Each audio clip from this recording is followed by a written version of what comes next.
नमस्कार शिक्षार्थियों, कैसे हैं आप? आशा करती हूँ आप अपने घर पर स्वस्थ एवं सुरक्षित होंगे।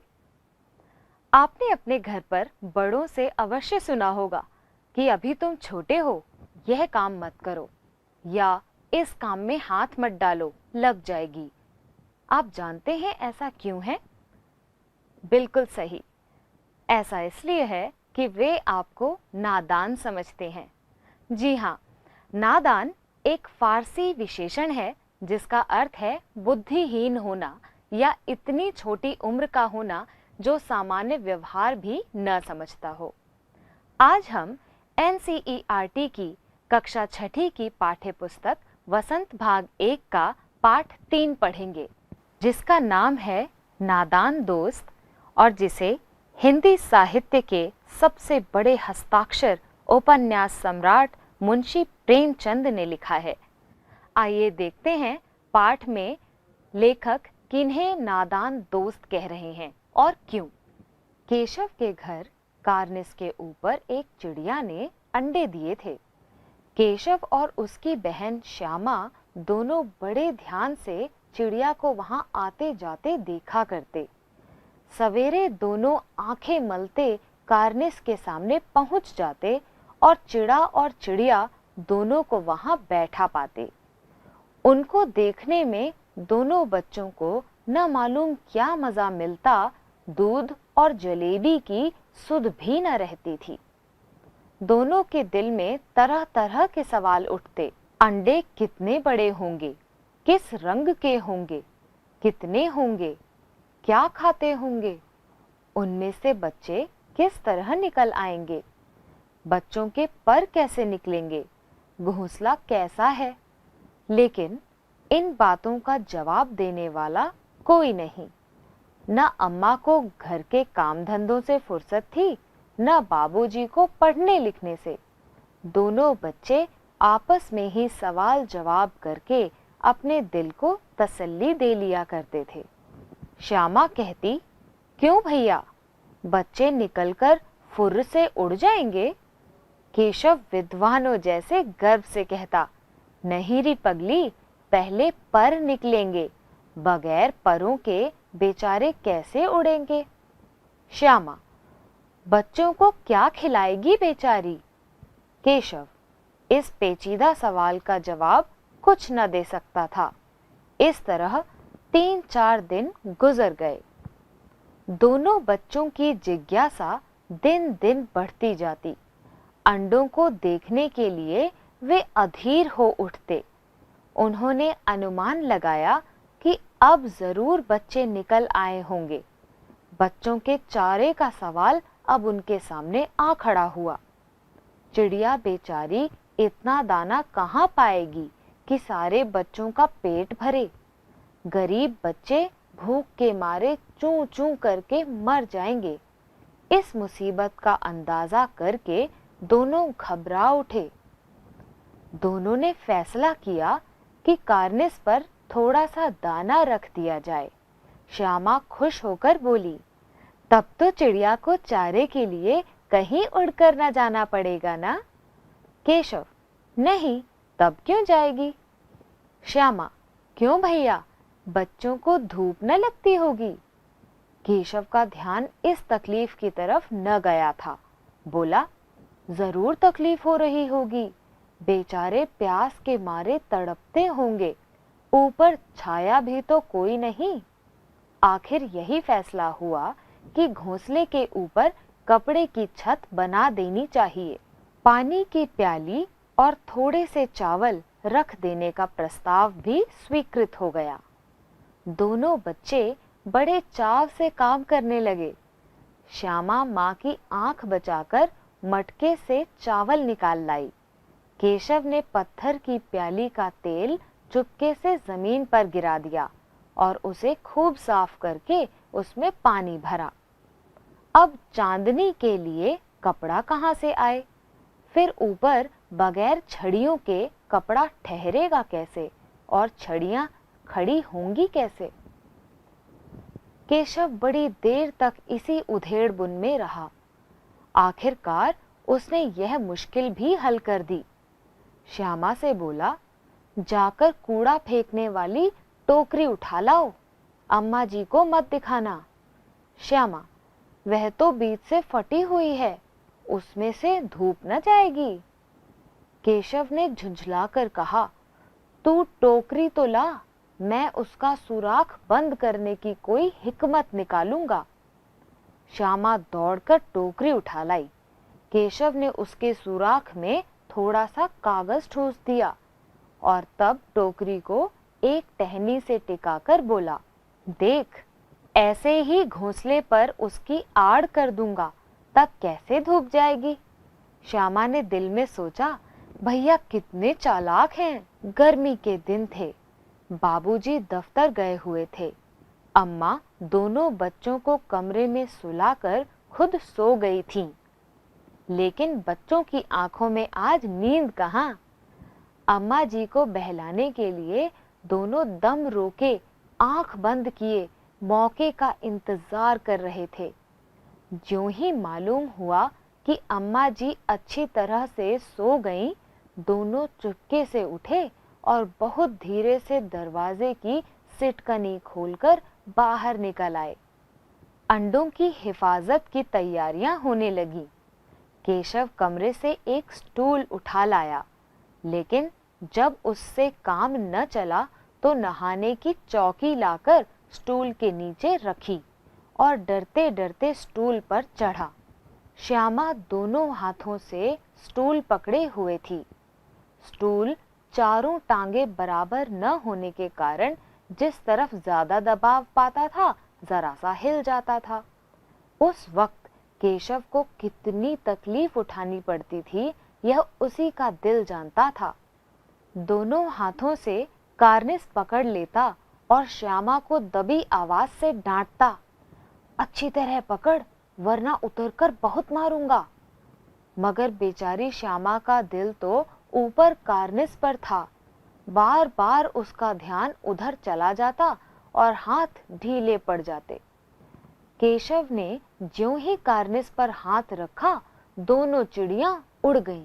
केशव ने देखा, कार्निस पर थोड़े तिनके बिछे हुए हैं और उन पर 3 अंडे पड़े हैं।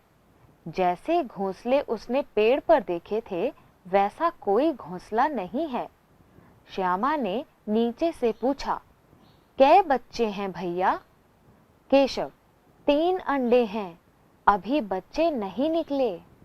श्यामा, जरा हमें भी दिखा दो भैया, कितने बड़े हैं। केशव, दिखा दूंगा, पहले जरा चिथड़े ले आ, नीचे बिछा दूं, बेचारे अंडे तिनकों पर पड़े हैं। श्यामा दौड़कर अपनी पुरानी धोती फाड़कर एक टुकड़ा लाई। केशव ने झुककर कपड़ा ले लिया। उसकी कई तह करके उसने एक गद्दी बनाई और उसे तिनकों पर बिछाकर तीनों अंडे धीरे से उस पर रख दिए। श्यामा ने फिर कहा, हमको भी दिखा दो भैया। केशव, दिखा दूंगा, पहले जरा वह टोकरी तो दे दो, ऊपर छाया कर दूं। श्यामा ने टोकरी नीचे से थमा दी और बोली, अब तुम उतर आओ, मैं भी तो देखूं। केशव ने टोकरी को एक टहनी से टिकाकर कहा, जा, दाना और पानी की प्याली ले आ, मैं उतर आऊं तो तुझे दिखा दूंगा। श्यामा प्याली और चावल भी लाई। केशव ने टोकरी के नीचे दोनों चीजें रख दी और आहिस्ता से उतर आया। श्यामा ने गिड़गिड़ा कर कहा, अब हमको भी चढ़ा दो भैया। केशव, तू गिर पड़ेगी। श्यामा, न गिरूंगी भैया, तुम नीचे से पकड़े रहना। केशव, न भैया, कहीं तू गिरा पड़ी तो अम्मा जी मेरी चटनी ही कर डालेंगी, कहेंगी कि तूने ही चढ़ाया था, क्या करेगी देखकर। अब अंडे बड़े आराम से हैं, जब बच्चे निकलेंगे तो उनको पालेंगे। दोनों चिड़ियां बार बार कार्निस पर आती थीं और बगैर बैठे ही उड़ जाती थीं। केशव ने सोचा, हम लोगों के डर से नहीं बैठती, स्टूल उठाकर कमरे में रख आया, चौकी जहां की थी वहीं रख दी। श्यामा ने आंखों में आंसू भरकर कहा, तुमने मुझे नहीं दिखाया, मैं अम्मा जी से कह दूंगी। केशव, अम्मा जी से कहेगी तो बहुत मारूंगा, कह देता हूँ। श्यामा, तो तुमने मुझे दिखाया क्यों नहीं? केशव, और गिर पड़ती तो 4 सर ना हो जाते? श्यामा, हो जाते, देख लेना, मैं कह दूंगी। इतने में कोठरी का दरवाजा खुला और माँ ने धूप से आंखों को बचाते हुए कहा, तुम दोनों बाहर कब निकल आए? मैंने कहा न था कि दोपहर को न निकलना। किसने किवाड़ खोला? किवाड़ केशव ने खोला था, लेकिन श्यामा ने माँ से यह बात नहीं कही। उसे डर लगा कि भैया पिट जाएंगे। केशव दिल में कांप रहा था कि कहीं श्यामा कह न दे। अंडे न दिखाए थे, इससे अब उसको श्यामा पर विश्वास न था। श्यामा सिर्फ मोहब्बत के मारे चुप थी या इस कसूर में हिस्सेदार होने की वजह से, इसका फैसला नहीं किया जा सकता। शायद दोनों ही बातें थीं। माँ ने दोनों को डांट डपट कर फिर कमरे में बंद कर दिया और आप धीरे धीरे उन्हें पंखा झलने लगी। अभी सिर्फ 2 बजे थे। बाहर तेज लू चल रही थी। अब दोनों बच्चों को नींद आ गई थी। 4 बजे यकायक श्यामा की नींद खुली। किवाड़ खुले हुए थे। वह दौड़ी हुई कार्निस के पास आई और ऊपर की तरफ ताकने लगी। टोकरी का पता न था। संयोग से उसकी नजर नीचे की ओर गई और वह उल्टे पांव दौड़ती हुई कमरे में जाकर जोर से बोली, भैया, अंडे तो नीचे पड़े हैं, बच्चे उड़ गए। केशव घबरा कर उठा और दौड़ा हुआ बाहर आया तो क्या देखता है कि तीनों अंडे नीचे टूटे पड़े हैं और उनसे कोई चूने की सी चीज बाहर निकल आई है। पानी की प्याली भी एक तरफ टूटी पड़ी है। उसके चेहरे का रंग उड़ गया। सहमी हुई आंखों से जमीन की तरफ देखने लगा। श्यामा ने पूछा, बच्चे कहाँ उड़ गए भैया? केशव ने करुण स्वर में कहा, अंडे तो फूट गए। श्यामा, और बच्चे कहाँ गए? केशव, तेरे सर में, देखती नहीं है, अंडों में से उजला उजला पानी निकल आया है। वही तो 2-4 दिनों में बच्चे बन जाते। माँ ने सोटी हाथ में लिए हुए पूछा, तुम दोनों वहां धूप में क्या कर रहे हो? श्यामा ने कहा, अम्मा जी, चिड़िया के अंडे टूटे पड़े हैं। माँ ने आकर टूटे हुए अंडों को देखा और गुस्से से बोली, तुम लोगों ने अंडों को छुआ होगा। अब तो श्यामा को भैया पर जरा भी तरस न आया। उसी ने शायद अंडों को इस तरह रख दिया कि वह नीचे गिर पड़े। इसकी उसे सजा मिलनी चाहिए। बोली, इन्होंने अंडों को छेड़ा था अम्मा जी। माँ ने केशव से पूछा, क्यों रे? केशव भीगी बिल्ली बना खड़ा रहा। माँ, तू वहां पहुंचा कैसे? श्यामा, चौकी पर स्टूल रखकर चढ़े थे अम्मा जी। केशव, तू स्टूल थामे नहीं खड़ी थी? श्यामा, तुम्ही ने तो कहा था।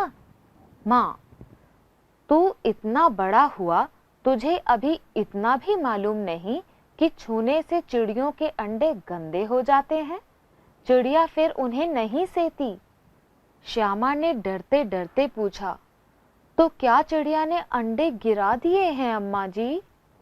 माँ, और क्या करती? केशव के सिर इसका पाप पड़ेगा। हाय हाय, 3 जाने ले ली दुष्ट ने। केशव रोनी सूरत बनाकर बोला, मैंने तो सिर्फ अंडों को गद्दी पर रख दिया था अम्मा जी। माँ को हंसी आ गई, मगर केशव को कई दिनों तक अपनी गलती पर अफसोस होता रहा। अंडों की हिफाजत करने के जोग में उसने उनका सत्यानाश कर डाला। इसे याद कर वह कभी कभी रो पड़ता था।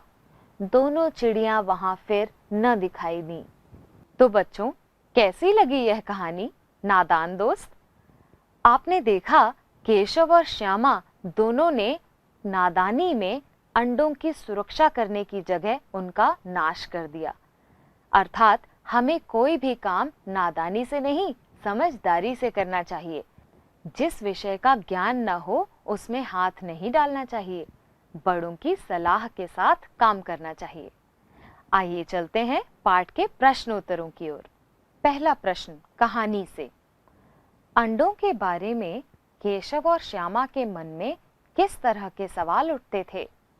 वे आपस ही में सवाल जवाब करके अपने दिल को तसल्ली क्यों दे दिया करते थे? बच्चों, आपने पाठ में यह प्रश्नों को पहले ही देख लिया है कि केशव और श्यामा के मन में अंडों के रंग, रूप, आकार को लेकर कितने प्रकार के प्रश्न उठते थे। साथ ही आपने यह भी देखा था कि उनके अम्मा और बाबा को पढ़ाई लिखाई और घर के कामों से फुर्सत न थी। इनको ध्यान में रखकर आप अपना उत्तर बनाएं। अगला प्रश्न, केशव ने श्यामा से चिथड़े, टोकरी और दाना पानी मंगाकर कारनेस पर क्यों रखे थे? आपको अवश्य याद होगा कि चिथड़ों से अंडों के लिए गद्दी बनवाई गई, टोकरी से धूप की छाया तथा दाना पानी का प्रबंध कर वह चिड़ियों की मदद करना चाहते थे। इस प्रकार आप अपना उत्तर बना सकते हैं। तीसरे प्रश्न की ओर बढ़ते हैं। केशव और श्यामा ने चिड़िया के अंडों की रक्षा की या नादानी? इस प्रश्न का उत्तर आप स्वयं बनाएंगे, क्योंकि कहानी पढ़कर आप खुद ही जान गए होंगे कि यह रक्षा थी या नादानी। आइए बढ़ते हैं अगले प्रश्न की ओर। आइए कुछ प्रश्न कहानी से आगे के ले लेते हैं। पहला प्रश्न, केशव और श्यामा ने अंडों के बारे में क्या-क्या अनुमान लगाए? यदि उस जगह तुम होते तो क्या अनुमान लगाते और क्या करते? बच्चों, जिस प्रकार केशव और श्यामा ने अंडों के विषय में अनेक प्रश्न पूछे अपने मन में, आपस में, उसी प्रकार कुछ प्रश्न आपके भी हो सकते हैं, उन्हें लिखें। साथ ही साथ आप अगर उनके स्थान पर होते तो क्या प्रबंध करते, यह भी लिखकर अपना उत्तर स्वयं बनाएं। अगला प्रश्न, माँ के सोते ही केशव और श्यामा दोपहर में बाहर क्यों निकल आए? माँ के पूछने पर भी दोनों में से किसी ने किवाड़ खोलकर दोपहर में बाहर निकलने का कारण क्यों नहीं बताया? तीसरा प्रश्न, प्रेमचंद ने इस कहानी का नाम नादान दोस्त रखा, तुम इसे क्या शीर्षक देना चाहोगे? तीसरे प्रश्न में आप सभी अपने मन मुताबिक कहानी का कोई अन्य शीर्षक दीजिए और साथ साथ उस शीर्षक को देने का कारण भी बताइए। बढ़ते हैं अगले प्रश्न की ओर। अनुमान और कल्पना पर आधारित प्रश्न 1। इस पाठ में गर्मी के दिनों की चर्चा है। अगर सर्दी या बरसात के दिन होते तो क्या क्या होता? अनुमान करो और अपने साथियों को सुनाओ। बच्चों, गर्मी के दिनों में धूप से बचने के लिए केशव और श्यामा चिड़ियों के लिए अलग प्रबंध कर रहे थे। यदि सर्दी या बरसात के दिन होते तो आप क्या करते? अनुमान लगाइए और अपना उत्तर बनाइए। दूसरा प्रश्न, पाठ पढ़कर मालूम करो कि दोनों चिड़ियां वहां फिर क्यों नहीं दिखाई दी। इस पर अपने दोस्तों के साथ मिलकर बातचीत करो। बच्चों, पाठ में आपने देखा था कि केशव और श्यामा की मां अंत में बताती हैं, जब अंडों को मनुष्य छू लेता है तो चिड़िया उन्हें नहीं सेती। इसी कारण या किसी अन्य कारण से वह चिड़िया वहां पर वापस न दिखाई दी हों। इस पर आप स्वयं चर्चा करें और अपना उत्तर बनाएं। चलते हैं अगले प्रश्न की ओर। केशव और श्यामा चिड़िया के अंडों को लेकर बहुत उत्सुक थे। क्या तुम्हें भी किसी नई चीज या बात को लेकर कौतूहल महसूस हुआ है? ऐसे किसी अनुभव का वर्णन करो और बताओ कि ऐसे में तुम्हारे मन में क्या-क्या सवाल उठे। बच्चों, यह आपके निजी अनुभव पर आधारित प्रश्न है। इसका उत्तर आप स्वयं बनाएं। भाषा की बात। पहला प्रश्न, श्यामा माँ से बोली, मैंने आपकी बातचीत सुन ली है।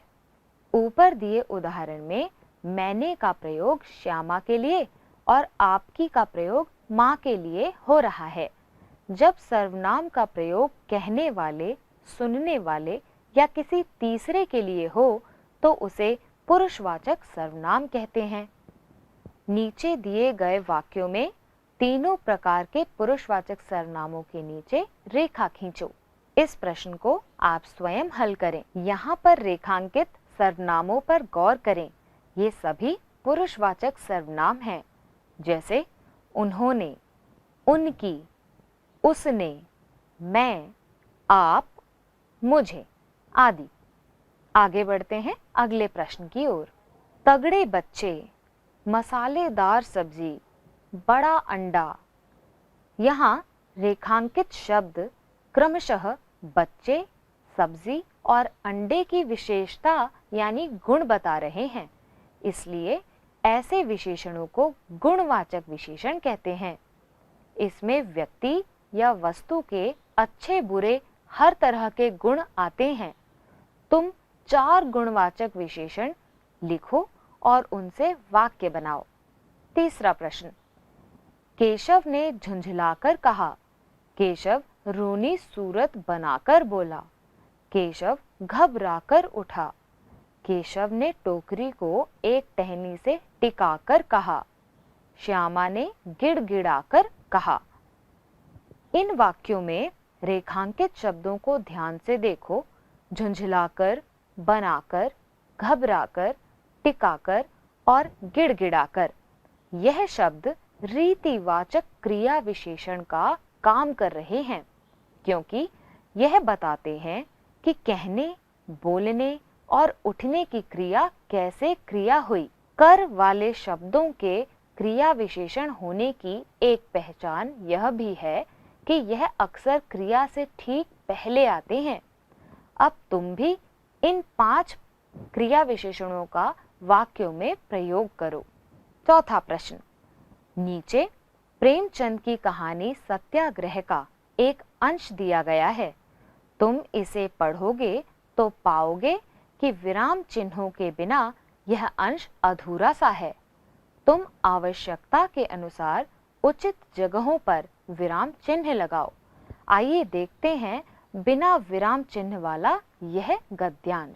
आप इस अंश को एक बार ध्यानपूर्वक पढ़ेंगे और देखेंगे कि कहां-कहां पर विराम चिन्ह लगाए जाने चाहिए। आइए देखते हैं कि विराम चिन्ह कहां-कहां पर और कौन-कौन से विराम चिन्ह लगेंगे।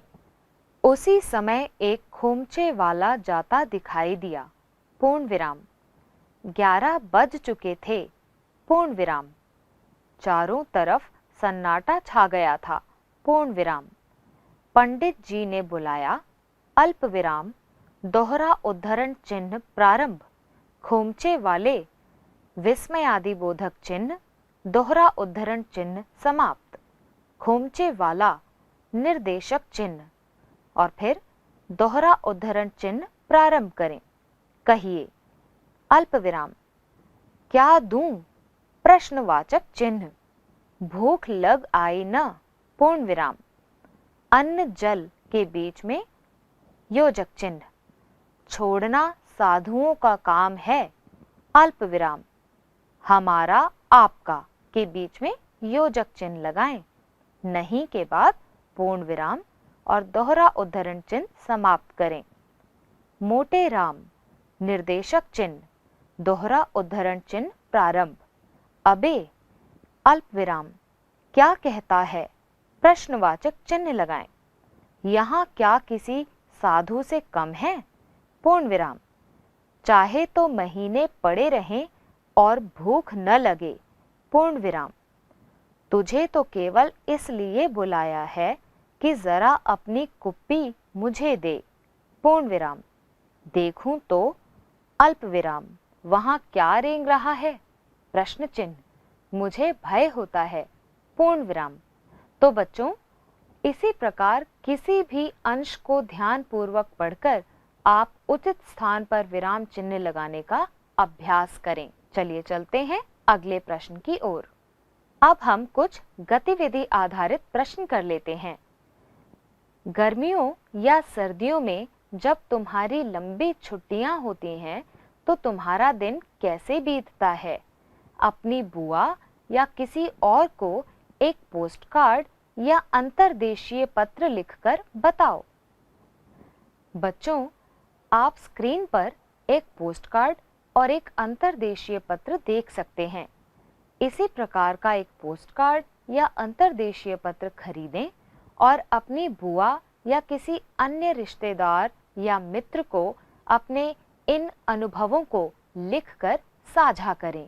तो प्यारे बच्चों, कैसी लगी यह कहानी? आशा करती हूँ यह कहानी आपको रुचिकर तो लगी ही होगी, साथ साथ कुछ सीखने को भी मिला होगा। साथ ही आपको पाठ के प्रश्नोत्तर करने में भी सुविधा मिली होगी। अब हम मिलेंगे अगली कक्षा में। तब तक के लिए